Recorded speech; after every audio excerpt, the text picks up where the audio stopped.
If they can get some type of relief or connect some thread to fulfillment, then I've done a good job. It was like, you're really talented, but if you were to maybe shift slightly, you could be the cool guy in this group of people. Spiritually, I felt null, I guess. I felt like I had a spiritual paralysis. I did everything except for go to what could be potentially the truest source possible. I just had this theory that if God is God, then I can bring anything to him. It happened. It was an out-of-body experience. I saw a figure approach me, and it was a kind of a celestial glowing. Welcome to If You Can Hear Me, a space where culture meets the soul. I'm Ben Higgins. You may know me from The Bachelor, and you may know some of my guests from Culture and Headlines, but this podcast is about going beyond the surface into something deeper. Today's guest is Ruston Kelly, a songwriter known for his raw honesty and for openly sharing his journey through pain, recovery, and self-discovery. I invite you to lean in and enjoy this conversation. I have listened to you for years. Whoa. Ruston Kelly is somebody that's sitting beside me, but also your music, and I'm not just going to say this to say it speaks to me in a different way. I wanted to start this out by telling you a little story about myself because this is all about me. I do this thing at night. My wife had to get used to it when we got married. And this could sound weird, I turn off the lights and I light a candle and I play music that kind of like tears at my soul. And I have the playlist on my phone. And when I heard that I was going to be able to talk to you, I want to tell you that it's probably 45 songs. You have 5 songs in that playlist, which is a big percentage of those songs. Sick. I wanted to start it that way because I want to kind of off the bat just ask you, when you hear that somebody listens to your music, it tears at their soul, that they turn off the lights, light a candle, and just kind of contemplate and pray through this music. And how does that feel to you? That feels like mission accomplished in the most collective way. I mean, it can be really easy to be, you take a thing that means so much to you as far as just my personal reason for carving out a sensibility, whether it's from the spirit, whether it's from what's going on up here. Writing songs is a way to, out of that observance, understand the world better. And it's a very bizarre thing to put that into the context of a packaged thing to then sell. And, also being hungry and driven, you have, you want to take control of your business and grow it. And this industry isn't really made to foster the spirit articulating itself. It's meant to foster you growing your business. So when I hear that, I'm it's the same thing that I feel when I see the kid in the front row that came to meet me before the show, whose brother died of an overdose, that gets a similar relief.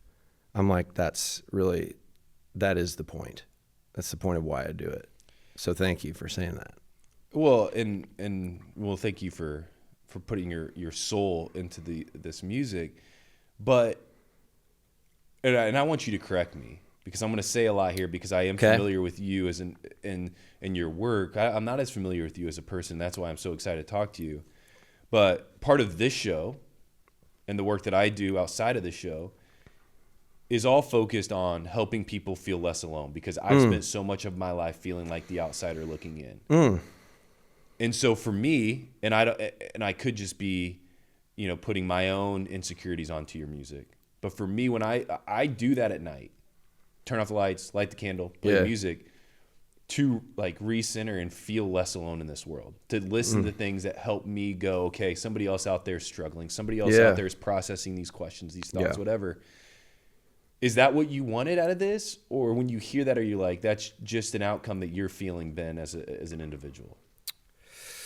That is what I want. I mean, I think as an artist, and I mean that kind of in the purest sense of the word, like someone that, not even professionally, but someone that typifies themselves by describing their experiences in a self-expressive way. Like an artist's job then, in my opinion, is to realize that you have a gift to do that and to steward that gift. But the first part of that is to understand what that gift does for yourself.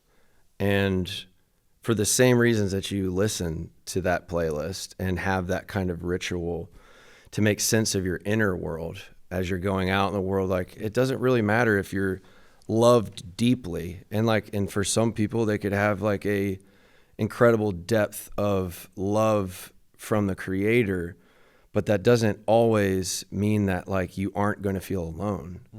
You aren't going to struggle. You aren't going to get addicted. Like trouble is part and parcel to the human experience. Suffering is a route to understand why we're loved, to understand why we need to feel community, whether that's just between you and the divine, or even like you and like your real self. Because like thoughts are thoughts, experiences are experiences.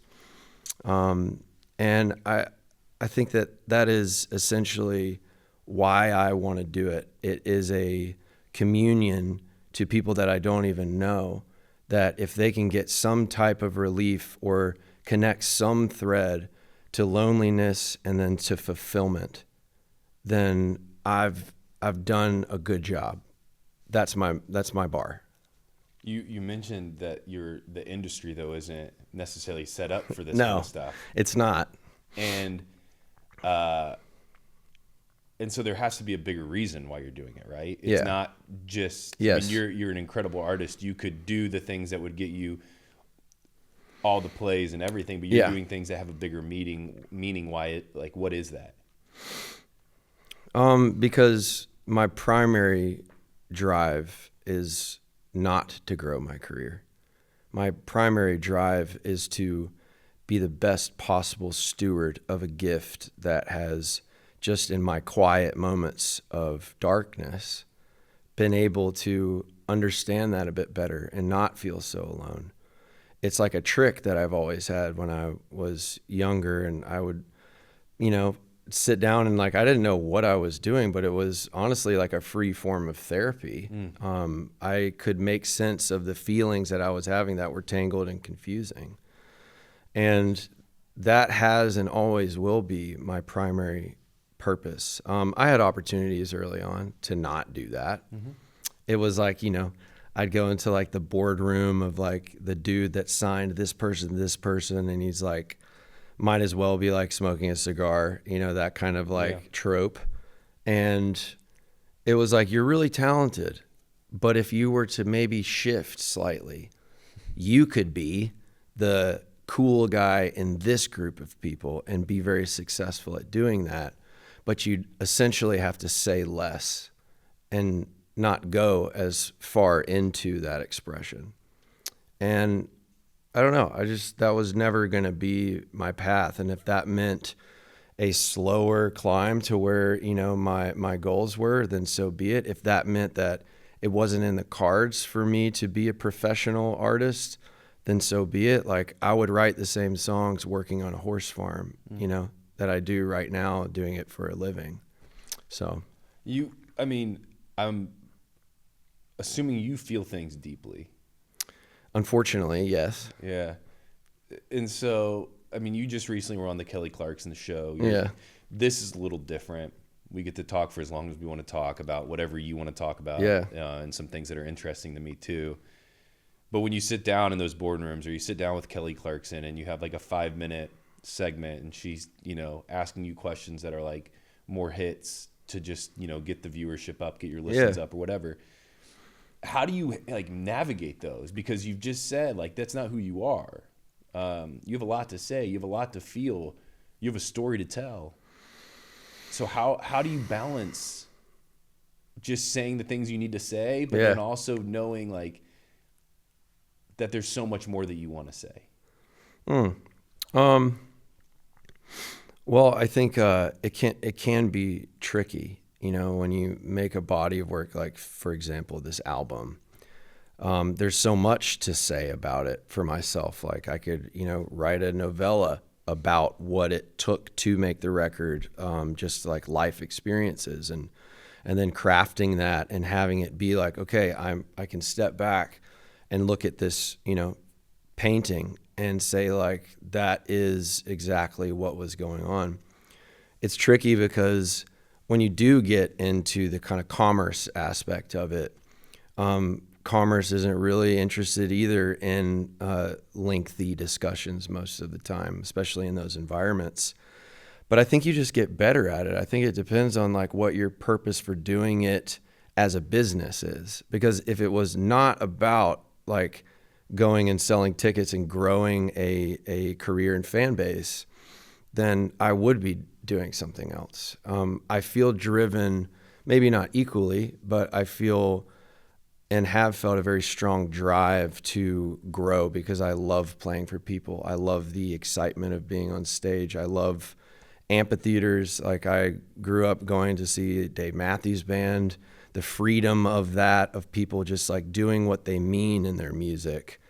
And then I think like what keeps me going, what keeps the flame lit is believing that even though it may not be tomorrow, that this thing that I have created for myself and others in its honesty and as being authentic as possible will carry me there. It will take me to the right place. And if that's longer, that's fine. And even if it doesn't, that's fine too. But I think like it's a testament of I'm always competing against myself.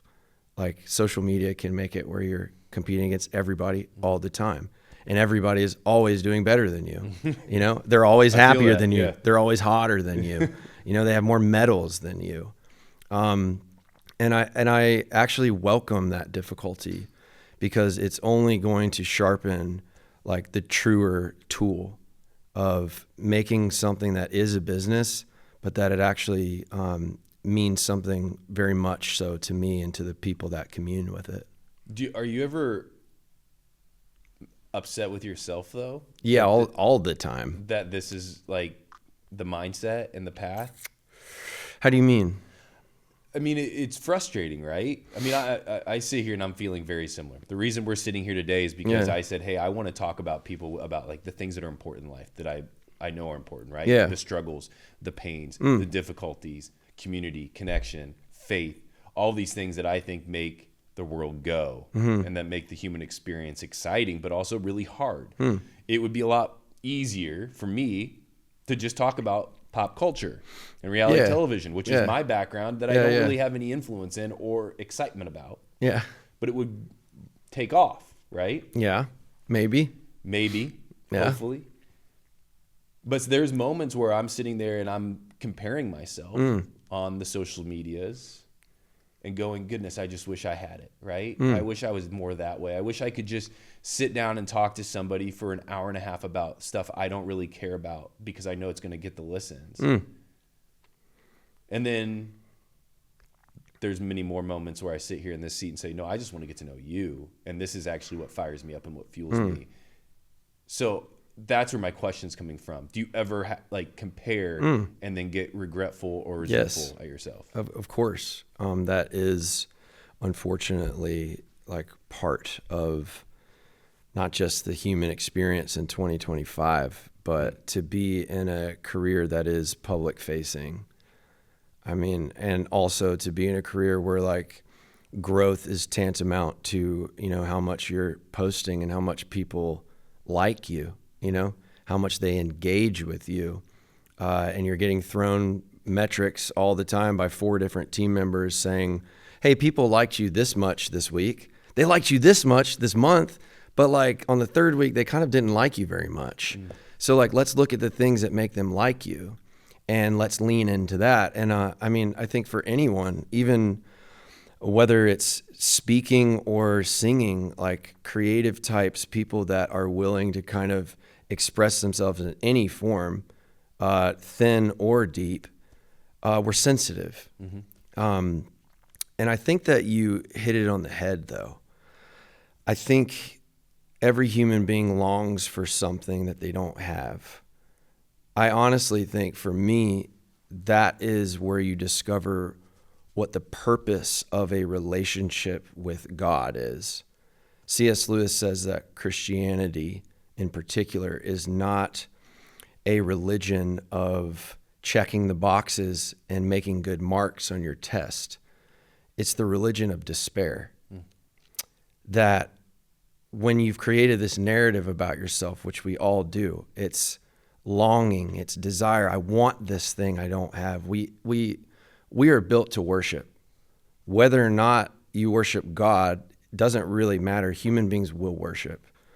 And even a great atheist, David Foster Wallace, was like, since we will worship, if you worship anything of this world, you will die 1,000 deaths. But if you worship something infinite, it will buoy you the rest of your existence. And I think that's the crux with what it means to be a follower of Jesus, is that you come in thinking you've got it all figured out, and that that religion can be compartmentalized into an aspect of your life. Your walk with God can be, oh, that's what I do on Sunday. It recharges the batteries. I feel good. That's fine. That's kind of a byproduct, a very small byproduct of it. But in it being the religion of despair, it's when you realize that not only have you been longing for something so deeply that you end up worshiping it. A great songwriter, Tom Douglas, told me one time, idols, they'll satisfy in the short term, but they'll destroy you in the end. And that's what we're talking about. Your false self, when you bring it to the Creator, will completely shatter against your true self. And not everyone's willing to do that. And it's really difficult when we work in a business where everything is so shiny and dangling in front of us. And it's like, maybe if I just long harder, I'll get the thing that will make me feel the thing that I think will make me feel okay. And I mean, the point is to circumvent that completely. And that's what I'm trying to do that.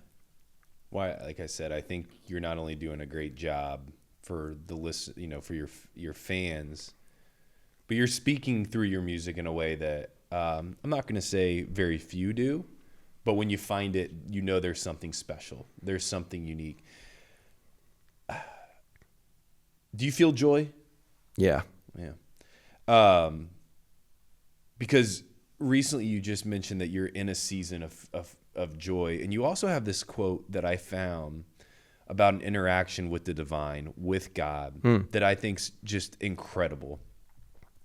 And I want you just to elaborate on it, if you don't mind. You said the context is this: one night sitting at the piano, you found God. It was like a mushroom trip without the mushrooms. Facts. In a moment of deep gratitude for just simply being able to play and sing, it happened. I wanted to know if God was like a real thing for such a long time. And let me tell you, I found out that night. Yeah. Can you elaborate on that? Yeah. This is a perfect segue. When I released my first album, and started seeing, tickets being sold and growing, and we went really hard and that's what I wanted. I wanted to live on a tour bus. I wanted to live in front of people. I was like, I want to die on stage. And when I came to Nashville, I used to walk around Music Row and look at like Warner and Sony and ASCAP, whatever. Like I looked at all of the big labels and companies and was like, I'm going to do that. And then I was walking and I walked past the Ryman, and there was someone performing at the Ryman that said 2 nights only. And I was like, I'm going to do that. That is what I'm going to do.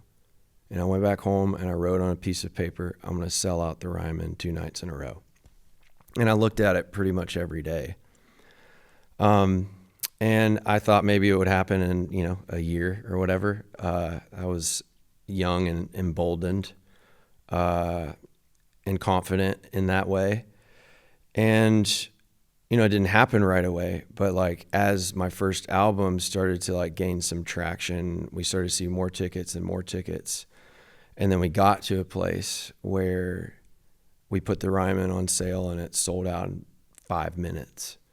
And so we put another one up and it sold out in like a few hours.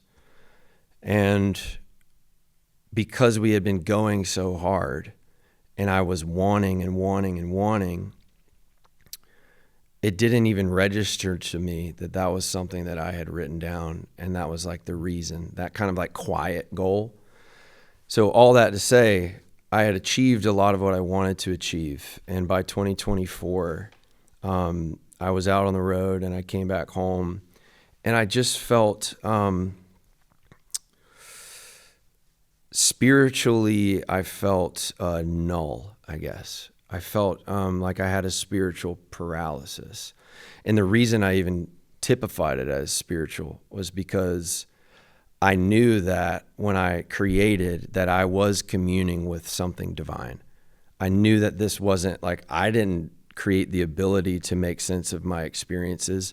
I did always feel like it was a gift, but I had abused it, I think, for a while. I think when you don't know yourself well enough, you tend to abuse yourself. And I did that through drugs, through pills. It was like accidental, really. It was to keep me going on the road. You know, everyone was doing it, but like I was like doing it, to keep going, to never stop, to reach that goal, to keep going, keep writing. You just made an album, make another album. Just go, go, go, go, go. And again, we come to the point of where if you're living in a narrative that isn't in harmony with who you really are, and you offer that up, like, I mean, it will break. And that's exactly what happened. I'd gotten to a point where I felt like if this was a spiritual issue of some sort, then there's like a source error. So why don't I just go to the source? And for a long time, I had read about pretty much every religious system. I was discovering meaning in Greek ethics and philosophy and poetry and art. And I mean, I even went into like what a crystal is going to do for me. I did everything except for go to what could be potentially the truest source possible, the OG. And I just had this theory that if God is God, then I can bring anything to him, not religiously bring something to him, but me as a child of him. That if you are God, then you have a name. And I have survived a lot in my life and gotten better and broken again and gotten better and still maintain this gift and ability. And I was like, well, if you're God, then like tell me your name so that I can like actually honor the path of being alive now in spite of everything. And that was like the prayer. It was just like, tell me your name. If you're God, then like, I want to know. Just me, my soul needs to know. And I got like no answer for a while, and I'd been out on the road and I came back and I almost gave up. I was like, maybe all of the reasons that I numbed myself with drugs and whatnot, maybe there was more merit to it than I realized. And maybe that's better. Maybe oblivion is better because it's definitely seems better than this. And I stayed in that for a bit. And then one night I was sitting at my piano and I was just singing. Like I do that every night before I go to bed. I was just playing. And more than ever, my attention was brought to how grateful I was to do it, to just sing, that I would do this in any circumstance. And almost like in an 80s montage, like my entire life and difficulties flashed in front of me. And I was like, wow, like I'm still here and I can still do this. So I bowed my head and I just said, thank you. Like kind of like from the rawest depth. And I started to kind of get a little emotional and I said, thank you again. And then it happened. It was an out-of-body experience. I saw a figure approach me, and it was a kind of a celestial, glowing figure. As it got closer, it was kind of the archetypal picture of Jesus. But it wasn't about the image. It was about, upon arrival, there was an absolute, I wouldn't even say joy. I wouldn't say bliss. I would say equanimity. That in that moment, that out of body, nearly psychedelic experience, there was an okayness that was indescribable. And it was related to me that everything, no matter what, was going to be okay. And just come to me and stay here, exist here. Like, we don't need to worry about if you're Presbyterian at this point, like, just stay here. And I came to, and I was like, what's going on? This was definitely like, I have done many psychedelics and this did not come close at all. And my first thought was very cerebral, which was, do I have to like wear a suit to church? Like, what does this mean? And the voice just kept carrying into me saying, just give yourself to me. We're going to figure out the details. And about 2 weeks later, I met my fiance. And she was a person of faith. And she was like, I grew up religious, but I've been on a journey of wanting to deepen my relationship with God. I want it to be less surface and more of a walk. I didn't tell her about the experience at all. And then after our second date, she was like, hey, I just felt like led to send this to you. And it was a little devotional. And I was like, that's sweet. And I opened it, and the first sentence was, come to me with an overflowing cup, because gratitude allows you to perceive me most clearly. And I knew that this wasn't some subconscious juggling that occurred. This was a real experience with the creator of the universe. And from then on, I devoted my life to being better at that. Did you need this? Like, when you're sitting at your piano and you felt like everything was going to be okay, was that a message you needed at the time? Yeah, deeper than I thought, because I thought everything was okay. But like, I just built layer and layer and layer and layer and layer upon a fundamental not okayness. And that just was pierced straight through. And in that same moment of feeling okay, I was aware of how not okay I had been for a long time. So how do you start building back? Slowly. We at some point during this show, I'll get into my story, but it's not dissimilar to what you were speaking of. Maybe different experiences of the words of comfort and what it meant to abide in that moment. Yeah. I struggled with doubting it was real pretty quickly after. And that's just kind of who I am. Hey, same. Yeah. Just kind of brush it off and be like, there's no way what that was real. That has to be a play with my mind, or that has to be the acid I took 20 years ago, just snapping back in for a few minutes. But goodness, it's the realest thing that's ever happened to me now. Yeah. And I could say that confidently. And so did you doubt that it was real? Yeah. Yes. Like literally the moment after, I think that's, whether you want to call it, the great adversary, the enemy, like many names for it. Every religion has a name for it. Its only job is to pull you away from that communion. And that's why like my fiance sending me that, I had been for the next couple weeks, like really wrestling with if that was real or not. It's like, did I have like a psychotic break? Mm-hmm. Like, do I like low key need to like go talk to somebody? Like maybe I'm like, there's something wrong with me. But I just felt like I just kept praying. And when she sent me that message, without knowing that gratitude was the route in which I experienced it, I just I physically fell on my knees. And I knew it. not like knew it. I knew it. But yeah, doubt was definitely, I think like the enemy was like, we're going to have to do something about this Quickly. like ASAP. Yeah. Yeah. So how do you start building back? Like you now have had an interaction with the divine. There's a relationship building. Yeah. Your fiance, who we're going to talk about, is involved in this experience with you. She's now becoming more familiar with your story. How do you start to heal and build back what you didn't notice was broken before?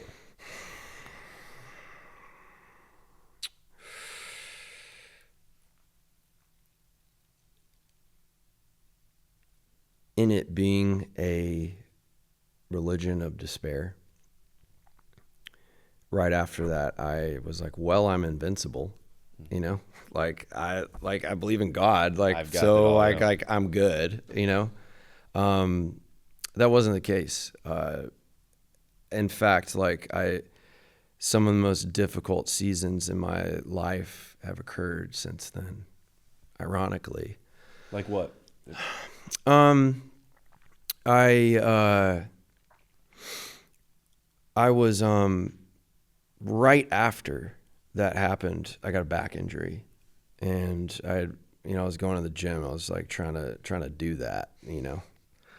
I was like, I found the woman, like let's be a man type thing, you know. I like overdid it for sure, and I got an injury, and it was a physical pain I'd never really experienced before. She had to take me to the ER like at 3 a.m. Like it was the type of pain where you're like disassociating. And it was so painful. They gave me a shot of morphine and it didn't do anything.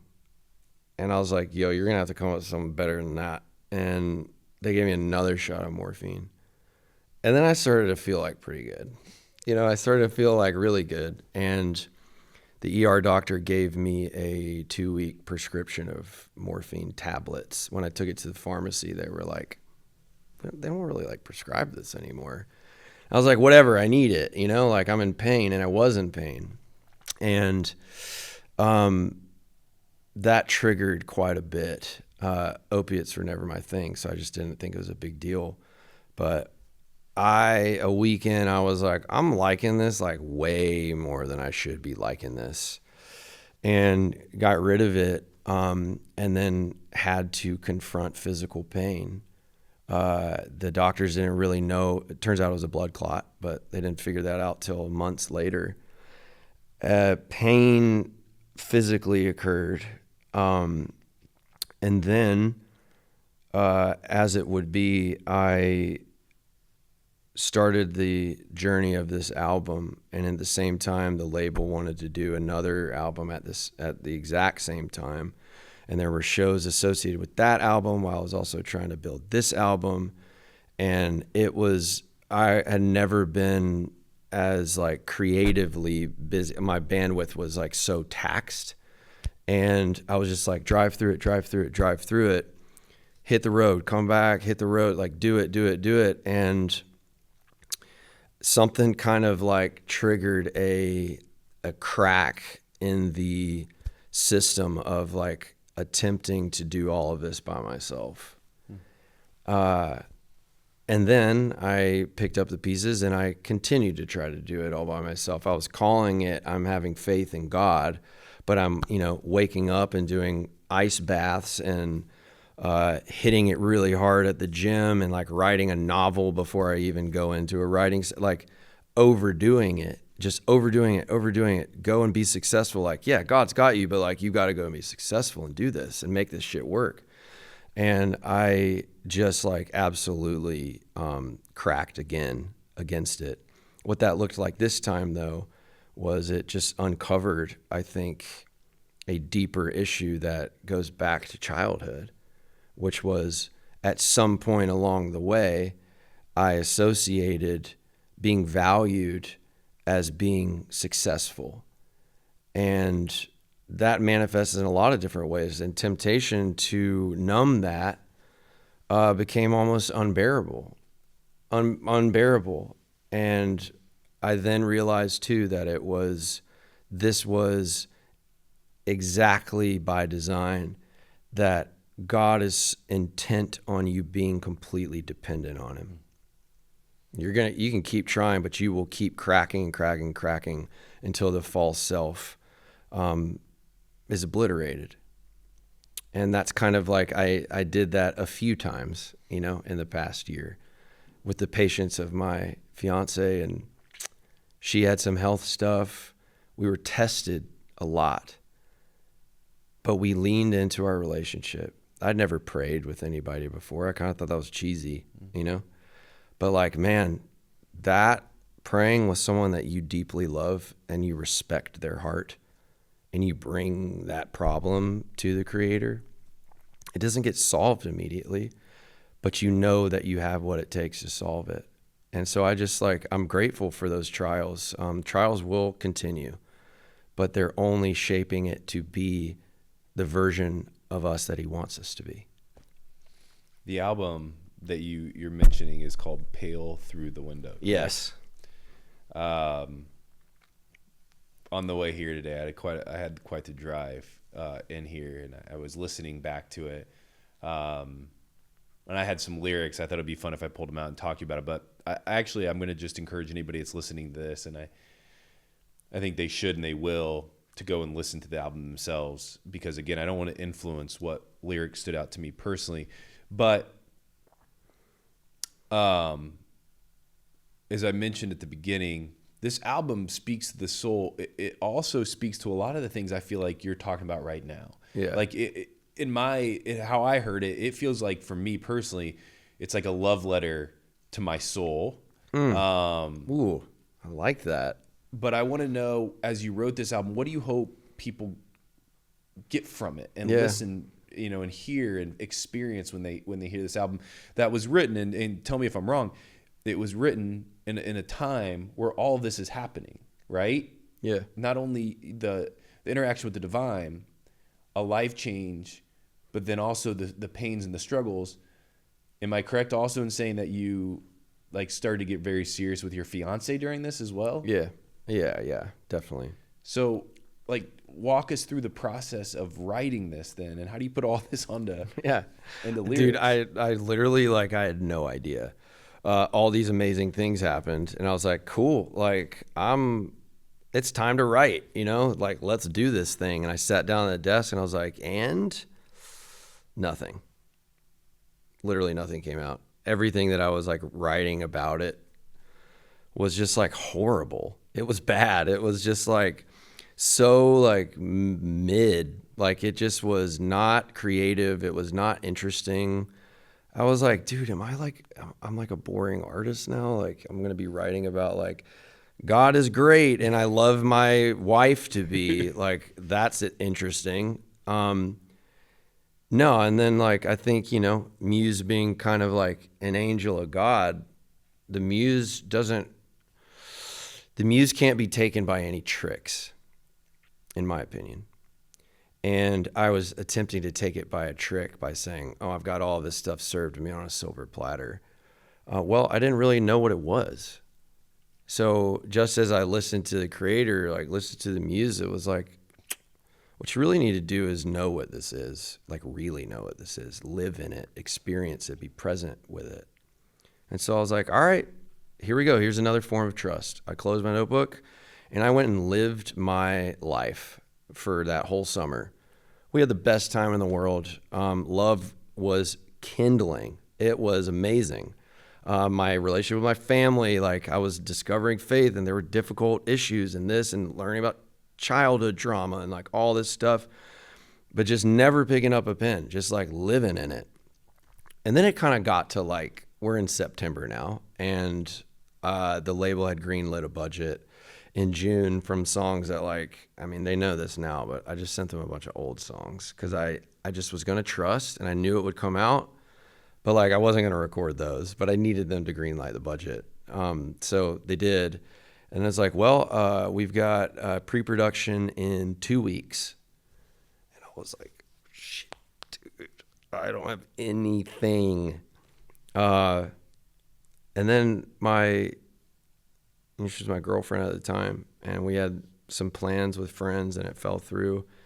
It was raining, and she was all dressed up. I was dressed up. I was like, well, let's just me and you go to dinner. She was like, all right, well, let me touch up real quick. And so I was just sitting in her kitchen, and her roommate's a songwriter and had a guitar on the wall. I was like, I'll just noodle while she, noodle all the time. And then, I don't know, something like happened, and I just started singing, and like the wheel started spinning, and I like wrote a song right there at the kitchen counter on the spot. She came down and was like, what is that?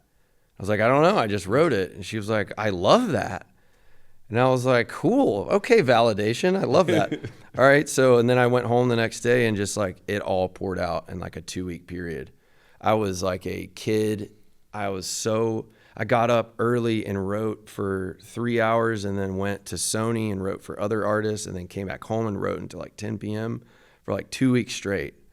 And that was the payoff of trusting. It just happened. Yeah.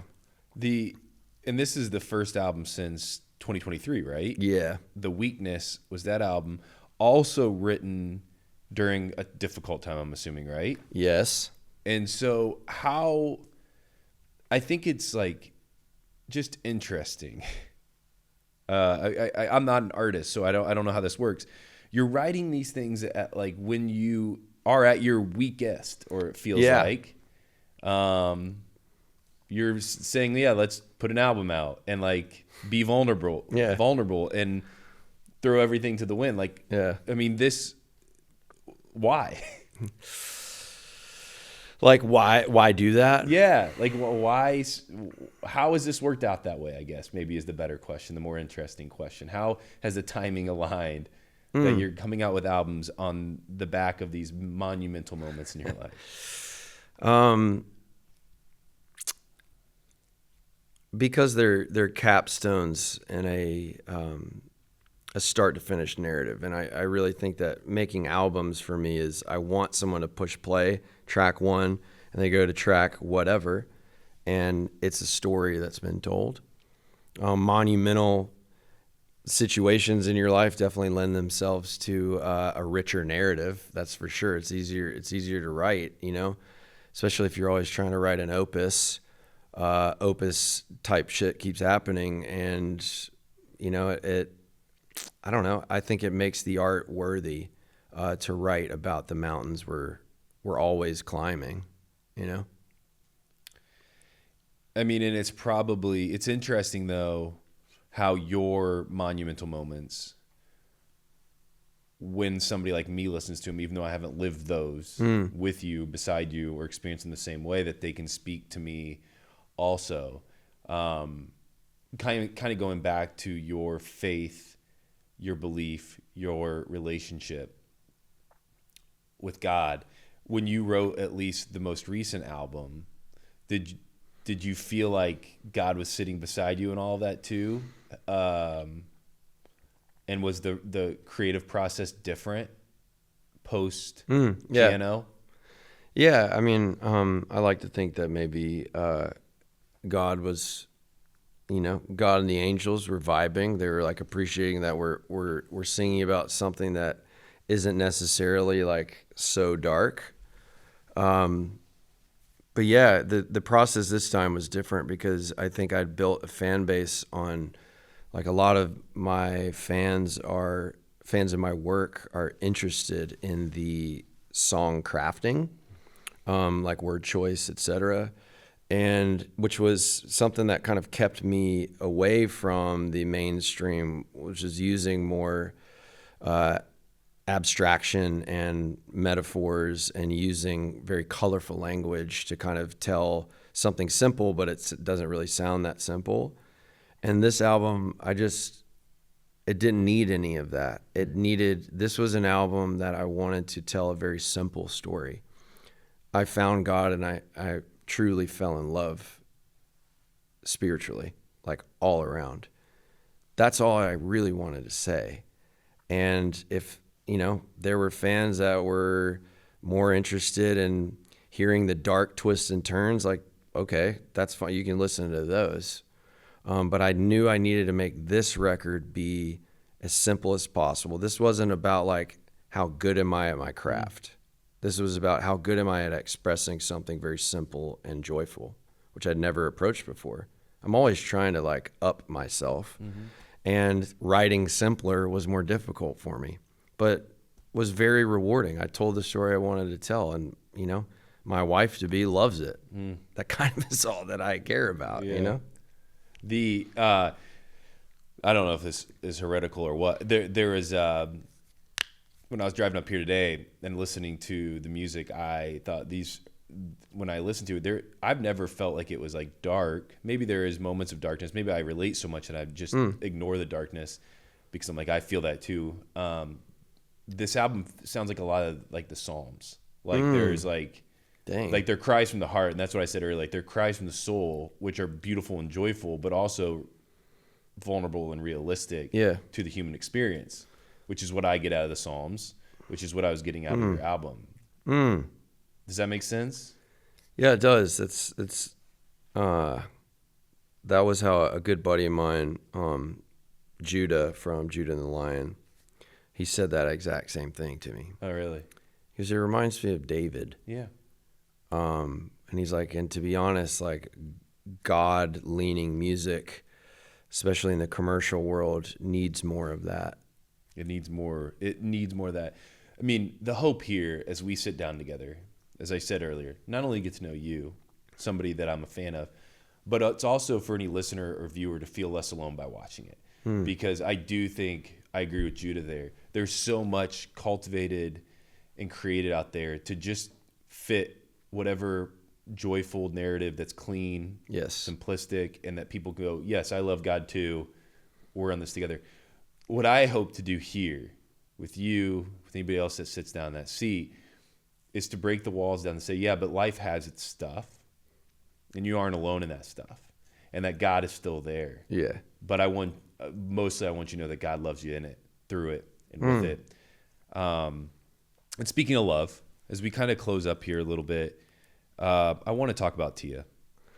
Sick. It feels like I just got married a couple years ago. Whoa, congrats. Thank dude. you. I just had my first little girl. She's 10 Whoa. months old. Life's rocking and rolling Whoa, now. dude. That's awesome. huge. It's big. And it's funny, since I met my wife, I feel like I have this intuition when I see somebody that's like real in love. Yeah.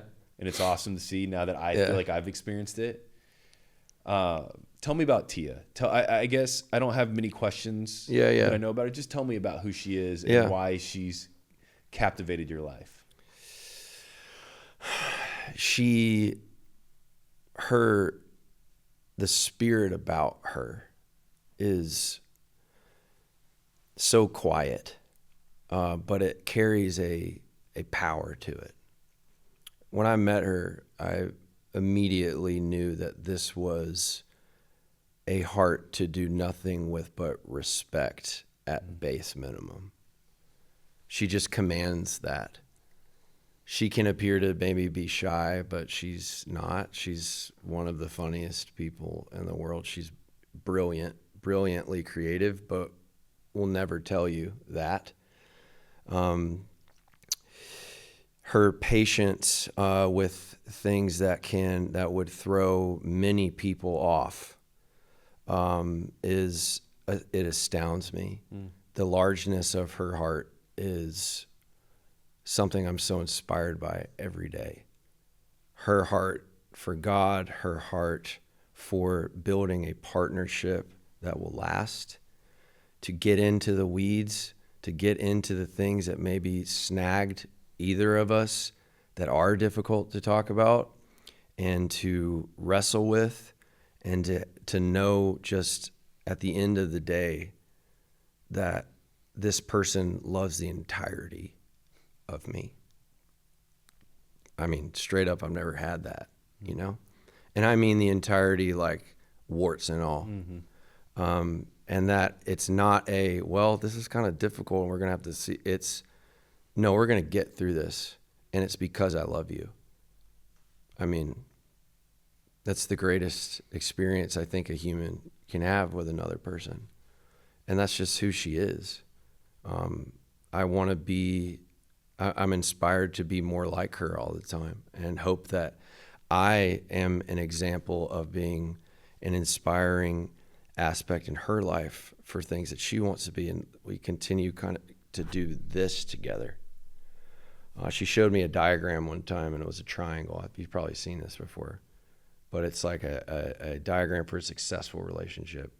And it was like one person over here on the side of the triangle, and God is at the top. The closer that the individual gets to God, the closer that they are together. And the further away they get from God, the further they are from each other. She lives her life that way. And in spite of all of my, many shortcomings and entangled stuff, she, just by listening and giving her heart, has completely changed the way that I look at myself and that I look at the purpose of love with another person.